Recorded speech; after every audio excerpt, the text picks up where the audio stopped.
Hi, we left out on this book yesterday, The Country Bunny and the Little Gold Shoes. We've met the Country Bunny, but we haven't seen the gold shoes yet. And it's a really long story, so we were reading it in two parts, and this is going to be the second part today. And I'm going to just kind of catch up. Remember the grandfather rabbit said he had something special for her to deliver. When she went close, she saw that he was holding in his hand the loveliest egg she had ever seen. It glittered like a diamond. "Peek through and see what you shall see," he said. So she peeked.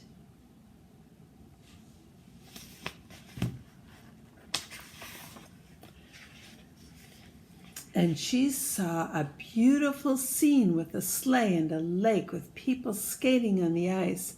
And he said, "Because you have such a loving heart for children, I am going to give you the best, but the hardest trip of all." Far off, over 2 rivers and 3 mountains, there was a great mountain peak. There was a little boy who has been ill for a whole year and who has been so brave that he never once has cried or complained. The mountain is so high that there is ice on top and it will be hard to climb. But if you get there, you will give him more happiness than any other Easter bunny. Cottontail picked up the egg very gently and went hopping away on her journey. She crossed the first river and then the second.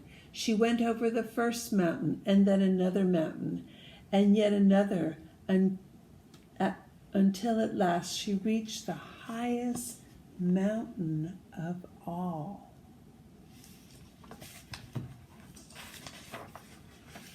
She was very tired when she last got to the bottom of the great peak, and her heart failed her when she saw how high it was and how slippery the ice and snow on top were. But holding the egg very carefully, she started hopping up. At last she reached the ice and snow, and now she was almost to the top, and she could see the little cottage all covered with snow, where the little boy lay sleeping. It's a big picture. It's on both pages. Then a terrible thing happened. Her foot slipped and down she came. Downward she flew into the snowdrifts. Then she left the ice and snow, and rolling and bouncing against the stones, she felt her skin getting warmer.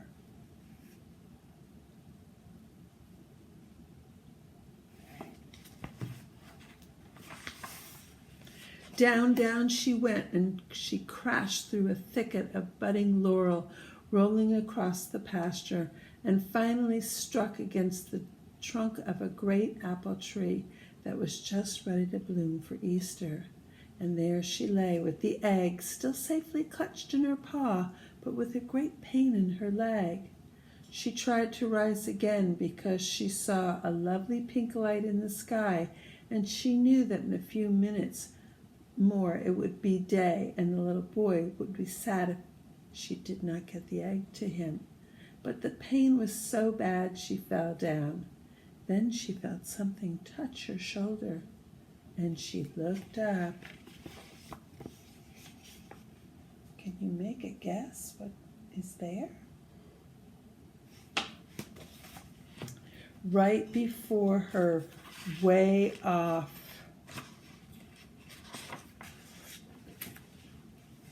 from the distant land, was the old, wise, kind grandfather bunny.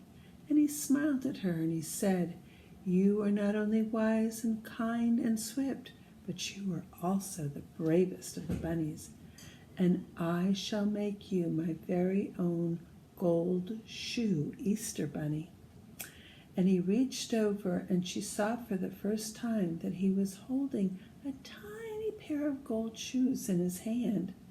And he bent down and put them on her feet. Suddenly, all the pain left her leg, and she stood up and picked up the precious egg. Then, before she knew what was happening, she felt a sudden motion.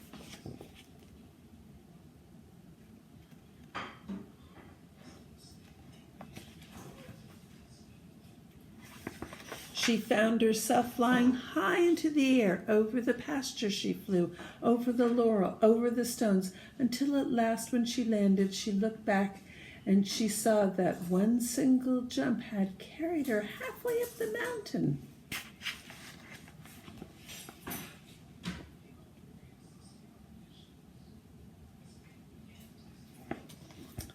Then she jumped once again, and she was at the cottage door.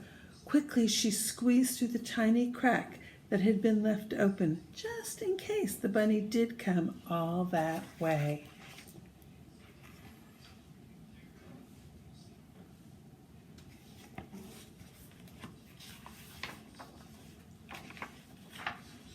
And, oops, I'm going to go back and read there. And in the hand of the beautiful sleeping boy, she placed the egg.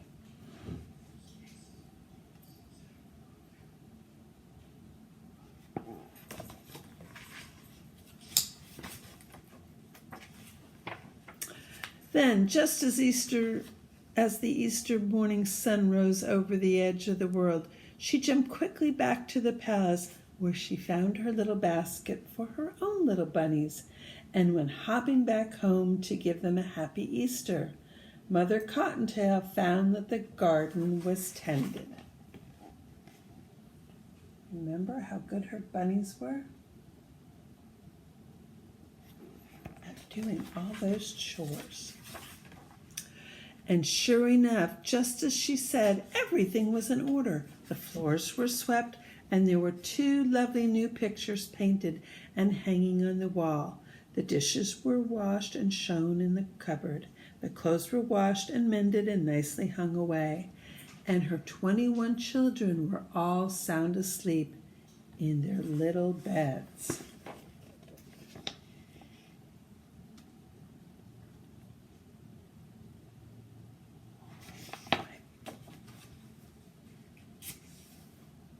Oh, yep, there was 3 in one bed. Did you see? I was wondering, because she has 21. 20's an even number, 21's an odd number.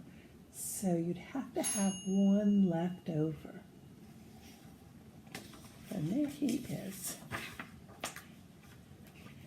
And the little house of Mother Cottontail can always be told now from the homes of all the other bunnies, because in a special place on the wall, on a very special hook, hangs a pair of very tiny little gold shoes.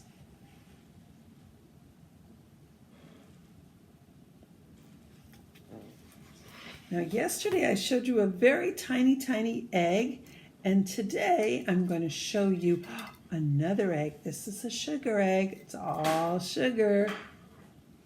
And as I turn it around, can you see inside? Do you see a carrot?